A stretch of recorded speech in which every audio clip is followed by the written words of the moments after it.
Bumubuti na raw ang lagay ni dating First Lady Imelda Marcos. Sa isang pahayag ngayong gabi, ibinalita ni Pangulong Bongbong Marcos na mas maayos na raw ang pakiramdam ng kanyang ina. Gising pa nga raw ang dating unang ginang nang bisitahin siya kagabi ng Pangulo pag-uwi niya mula sa Melbourne, Australia. Unti-unti na rin daw humuhupa ang kanyang lagnat at patungo na sa recovery. Pero nagdesisyon daw ang kanilang pamilya na manatili pa rin sa ospital ang dating First Lady hanggang matapos ang kanyang antibiotic treatment.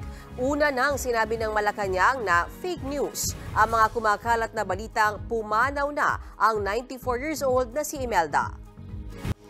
Mga kapatid, Mean Los Baños po, huwag magpahuli sa mga balita at impormasyong dapat ninyong malaman. Para sa mas malawak na balitaan at diskusyon, mag-follow at mag-subscribe sa social media pages ng News 5.